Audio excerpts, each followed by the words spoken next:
Hi ಎಲ್ರಿಗೂ ನಮಸ್ಕಾರ. Mrs Kavita Anjan ಚಾನಲ್ಗೆ ಸ್ವಾಗತ. ಎಲ್ಲರೂ ಹೇಗಿದ್ದೀರಾ? ಚೆನ್ನಾಗಿದ್ದೀರಾ? ನಾವು ತುಂಬಾ ಚೆನ್ನಾಗಿದ್ವಿ. ಹಾಗೆ ನಾನಿಲ್ಲಿ ನಿಮಗೆ ಸಿಂಪಲ್ಲಾಗಿ ಹಾಗೂ ಟೇಸ್ಟಿಯಾಗಿರ್ತಕ್ಕಂಥ ಈ ಚಳಿಗಾಲಕ್ಕೆ ಸ್ಪೈಸಿಯಾಗಿರ್ತಕ್ಕಂಥ ಚಟ್ನಿ ರೆಸಿಪಿ ತೋರಿಸ್ತಾ ಇದ್ದೀನಿ. ನೈಟ್ ಟೈಮು ಬೇಗ ಏನಾದರೂ ಮಾಡ್ಕೋಬೇಕಾಗುತ್ತೆ, ಎಲ್ಲಾದರೂ ಹೊರಗಡೆ ಹೋಗಿ ಬಂದಿರ್ತೀರಾ, ನಿಮಗೇನಾದರೂ ಬೇಗನೆ ಆಗಬೇಕು ಅಡುಗೆ ಅನ್ನೋ ಟೈಮ್ನಲ್ಲಿ ಈ ಚಟ್ನಿ ರೆಸಿಪಿ ಟ್ರೈ ಮಾಡಿ. ಬಾಯಿಗೂ ಒಳ್ಳೆ ರುಚಿ ಸಿಗುತ್ತೆ, ಮಾಡೋದು ತುಂಬ ಸುಲಭ. ನೀವು ಪಕ್ಕದಲ್ಲಿ ರೈಸ್ ಮಾಡೋದಕ್ಕೆ ಇಟ್ಬಿಟ್ಟು ಈ ಥರ ಎಲ್ಲ ಕಟ್ ಮಾಡ್ಕೊಂಡು ಮಾಡೋದ್ರೊಳಗೆ ಆ ಕಡೆ ಅನ್ನನೂ ಆಗಿಬಿಡುತ್ತೆ, ಈ ಕಡೆ ಚಟ್ನಿನೂ ಆಗಿಬಿಡುತ್ತೆ. ತಿನ್ನೋದಕ್ಕೂ ತುಂಬ ಟೇಸ್ಟ್ ಚೆನ್ನಾಗಿರುತ್ತೆ. ನಾನು ಇಲ್ಲಿ ಮಾಡ್ತಾ ಇರೋ ಚಟ್ನಿ ರೆಸಿಪಿ ಏನಂದರೆ ಬದನೆಕಾಯಿ ಮತ್ತು ಪಾಲಕ್ ಸೊಪ್ಪನ್ನ ಯೂಸ್ ಮಾಡಿಬಿಟ್ಟು ಚಟ್ನಿ ರೆಸಿಪಿ ಮಾಡ್ತಾಯಿದ್ದೀನಿ. ಅದಕ್ಕೆ ಬೇಕಾಗಿರೋಂಥ ಇಂಗ್ರೀಡಿಯೆಂಟ್ಸ್ ಎಲ್ಲ ನಾನು ರೆಡಿ ಮಾಡ್ಕೊಂಡಿದ್ದೀನಿ. ಹಾಗೆ ಇದಕ್ಕೆ ನಾನು ಈ ಥರ ಒಂದು ಪಾತ್ರೆನ ಯೂಸ್ ಮಾಡ್ತಾಯಿದ್ದೀನಿ. ಇದರಲ್ಲಿ ಮಾಡ್ಕೊಳೋದ್ರಿಂದ ನಾವು ಸ್ಮ್ಯಾಶ್ ಮಾಡ್ಕೊಳೋದಕ್ಕೆ ಈಸಿ ಆಗುತ್ತೆ. ಹಾಗೆ ಇಲ್ಲಿ ನಾನು ಪ್ರೊಸೆಸ್ ಮಾಡೋದಕ್ಕೆ, ಅಡುಗೆ ರೆಸಿಪಿ ಮಾಡೋದಕ್ಕೆ ಸ್ಟಾರ್ಟ್ ಮಾಡಿದ್ದೀನಿ. ನಾನಿವಾಗ ಆ ಪಾತ್ರೆ ಇಟ್ಬಿಟ್ಟು ಅದಕ್ಕೆ ಒಂದು 4ರಿಂದ 5 ಟೇಬಲ್ ಸ್ಪೂನಷ್ಟು ಎಣ್ಣೆ ಹಾಕ್ಕೊಂಡು ಜೀರಿಗೆ ಹಾಕ್ಕೊಂಡು, ಜೀರಿಗೆ ಎಲ್ಲ ಚೆನ್ನಾಗಿ ಚಟಪಟ ಸಿಡಿದಾದ್ಮೇಲೆ ಹಸಿಮೆಣ್ಸಿನ್ಕಾಯನ್ನು ಹಾಕ್ಕೊತಾ ಇದ್ದೀನಿ. ಮೆಣಸಿನ್ಕಾಯಿ ನೀವು ಸ್ವಲ್ಪ ಜಾಸ್ತಿನೇ ಹಾಕ್ಕೊಳ್ಳಿ, ಟೇಸ್ಟು ತುಂಬ ಚೆನ್ನಾಗಿರುತ್ತೆ. ಮೆಣಸಿನ್ಕಾಯಿ ಹಾಕ್ಕೊಂಡಿದ್ದಾದಮೇಲೆ ಸ್ವಲ್ಪ ಫ್ರೈ ಆಗಿದ್ದಾದಮೇಲೆ ನಾವಿಲ್ಲಿ ಕಟ್ ಮಾಡಿಟ್ಟಿರ್ತಕ್ಕಂಥ ಬದನೆಕಾಯಿನ ಹಾಕ್ಕೊತಾ ಇದ್ದೀನಿ. ನಾನಿಲ್ಲಿ 2 ಬದನೆಕಾಯಿ ತೊಗೊಂಡಿದ್ದೀನಿ.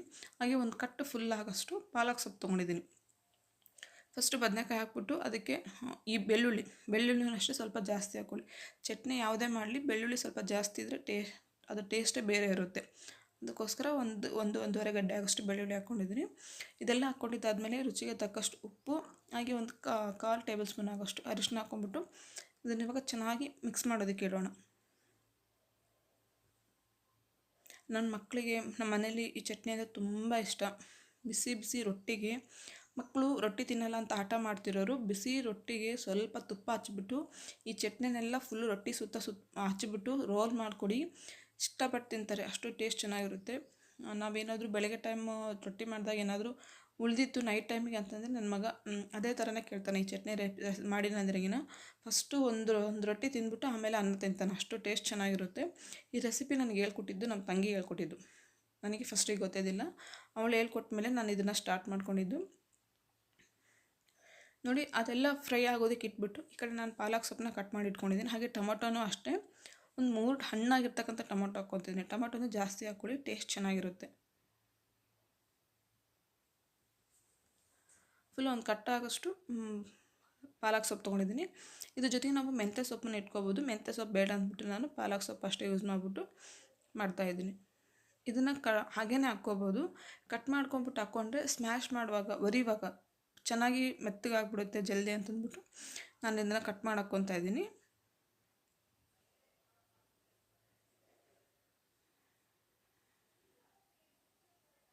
ಒಂದೇ ಥರ ಪಾಲಕ್ ಸೊಪ್ಪು ಬೇಳೆ ಪಲಾವು ಆ ಥರ ತಿಂದಿದ್ದು ಬೇಜಾರಾಗಿತ್ತಂದರೆ ಈ ಥರ ಒಂದ್ಸಲ ಟ್ರೈ ಮಾಡಿ, ಟೇಸ್ಟು ತುಂಬ ಚೆನ್ನಾಗಿರುತ್ತೆ. ನಾನು ಅದಕ್ಕೆ ಇವಾಗ ಕೊತ್ತಂಬರಿನೂ ಹಾಕ್ಕೊತಾ ಇದ್ದೀನಿ.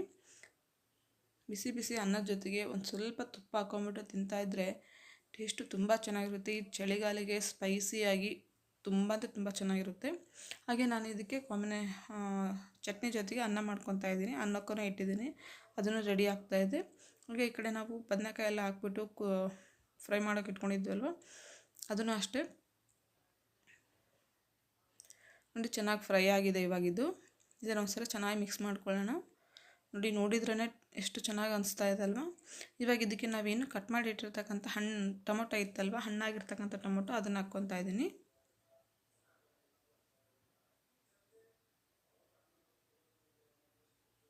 ಇದನ್ನು ಇವಾಗ ಚೆನ್ನಾಗಿ ಮಿಕ್ಸ್ ಮಾಡ್ಕೊಳ್ಳೋಣ.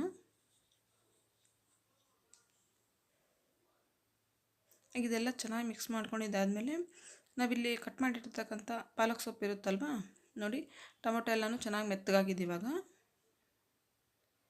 ಟೊಮೊಟೊ ಬದನೆಕಾಯಿ ಎಲ್ಲ ಸ್ವಲ್ಪ ಲೈಟಾಗಿ ಮೆತ್ತಗಾಗಿದ್ದಾದಮೇಲೆ ನಾವಿಲ್ಲಿ ಕಟ್ ಮಾಡಿರ್ತಕ್ಕಂಥ ಪಾಲಕ್ ಸೊಪ್ಪು ಹಾಕ್ಕೊಳ್ಳೋಣ.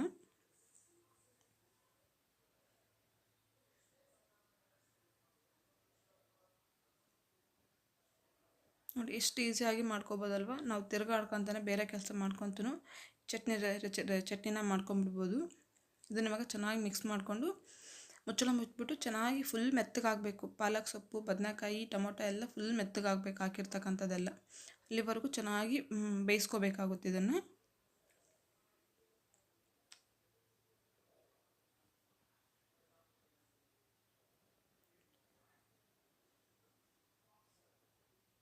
ನೋಡಿ ಎಲ್ಲ ಚೆನ್ನಾಗಿ ಮೆತ್ತಗಾಗಿದೆ. ಒಂದ್ಸರಿ ಮಿಕ್ಸ್ ಮಾಡ್ಕೊಂಡು ತೋರಿಸ್ತೀನಿ ನೋಡಿ. ಸೂಪರಾಗಿ ರೆಡಿಯಾಗಿದೆ.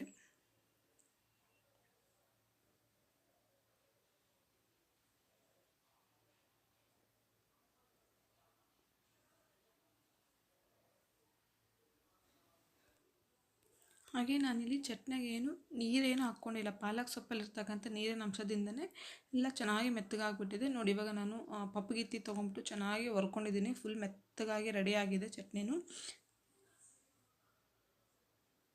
ನೀವೇನಾದರೂ ಈ ರೆಸಿಪಿನ ಸಿಂಪಲ್ ಆಗಿರ್ತಕ್ಕಂಥ ಚಟ್ನಿ ರೆಸಿಪಿ ಏನಾದರೂ ನೀವು ಟ್ರೈ ಮಾಡಿದರೆ ನಿಮ್ಮ ಅಭಿಪ್ರಾಯನ ಕಮೆಂಟ್ ಮಾಡೋದು ಮಾತ್ರ ಮರಿಬೇಡಿ. ಟೇಸ್ಟ್ ಅಂತೂ ತುಂಬ ಚೆನ್ನಾಗಿರುತ್ತೆ, ಖಂಡಿತವಾಗೂ ಟ್ರೈ ಮಾಡಿ. ಹಾಗೆ ನಾನು ಮಾಡಿರ್ತಕ್ಕಂಥ ರೆಸಿಪಿ ನಿಮಗೆ ಏನಾದರೂ ಇಷ್ಟ ಆಯ್ತು ಅಂದರೆ ವಿಡಿಯೋನ ಲೈಕ್ ಮಾಡಿ. ಲೈಕ್ ಮಾಡೋದ್ರಿಂದ ನನಗೆ ತುಂಬ ಪ್ರೋತ್ಸಾಹ ಸಿಕ್ಕಂಗಾಗುತ್ತೆ. ಹಾಗೆ ಇನ್ನೂ ಯಾರಾದರೂ ಚಾನಲ್ ಸಬ್ಸ್ಕ್ರೈಬ್ ಮಾಡದೆ ನೋಡ್ತಾ ಇದ್ರೆ ಪ್ಲೀಸ್ ಮಿಸಸ್ ಕವಿತಾ ಅಂಜನ್ ಚಾನಲ್ನ ಸಬ್ಸ್ಕ್ರೈಬ್ ಮಾಡ್ಕೊಂಡು ನೋಡಿ. ಹಾಗೆ ಪಕ್ಕದಲ್ಲಿರ್ತಕ್ಕಂಥ ಬೆಲ್ ಬಟನ್ನ ಪ್ರೆಸ್ ಮಾಡಿ. ಮುಂದಿನ ವಿಡಿಯೋದೊಂದಿಗೆ ಸಿಗ್ತೀನಿ ಫ್ರೆಂಡ್ಸ್. ಅಲ್ಲಿವರೆಗೂ ನಮಸ್ಕಾರ.